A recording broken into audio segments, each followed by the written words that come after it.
Antares est le premier détecteur sous-marin à neutrinos mis en fonctionnement.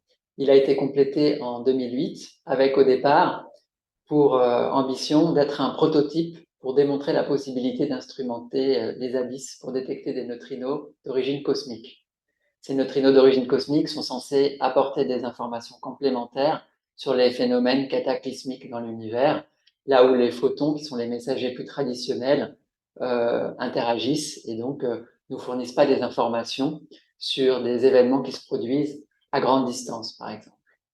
Donc Antares a été plus qu'un prototype en réalité, en prenant des données pendant environ une quinzaine d'années. Il est allé au-delà de ce qu'on espérait au départ, en fournissant des résultats intéressants et des indications de signal.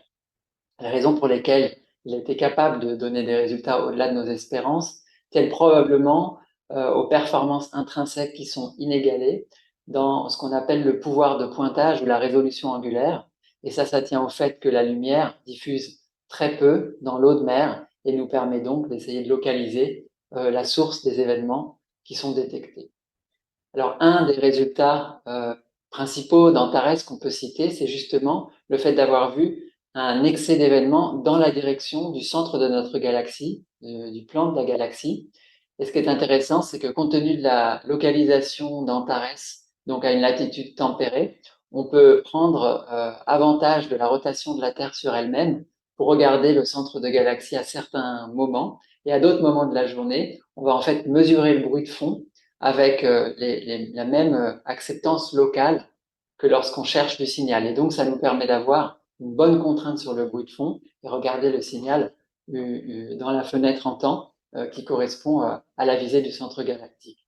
Et donc, on a vu effectivement un léger excès qui n'est pas à la hauteur statistique qui est attendue pour pouvoir proclamer une découverte dans notre domaine scientifique où on se met des contraintes très fortes, mais néanmoins un petit excès qui nous permet de dire qu'il est intéressant de suivre ce signal et qui confirme les résultats apportés par d'autres types de télescopes. Je voudrais aussi mentionner la crédibilité d'Antares, donc non plus en tant que prototype, mais en tant qu'instrument, grâce à son programme multimessager qui a été développé et qui nous a permis d'envoyer à des partenaires, à d'autres types de télescopes, des alertes pour qu'elles soient suivies, pour qu'elles corroborent éventuellement la présence d'un signal, ou bien de recevoir les alertes de nos partenaires pour voir dans nos données si on trouvait des contreparties neutrinos. Ça n'a pas donné de résultats spectaculaires, mais ça montre la crédibilité acquise par Antares au fil du temps. Puis je voudrais également vous citer les résultats qu'on a pu obtenir sur la recherche de matière noire, notamment dans la direction du centre galactique. Là encore, pas de signal observé, mais des limites qui sont parmi les meilleures mondiales. Enfin, peut-être terminer par l'idée que Antares a vu les oscillations de neutrinos, donc des neutrinos qui n'étaient pas d'origine cosmique, mais atmosphériques cette fois-ci. Et si c'était pas un résultat spectaculaire parce que les oscillations ont été étudiées par d'autres, le fait de les avoir vues a donné confiance dans le fait de pouvoir instrumenter les abysses pour étudier les oscillations. Et ça, c'est un des enjeux de son successeur, KM3net Orca, qui est également mentionné ici.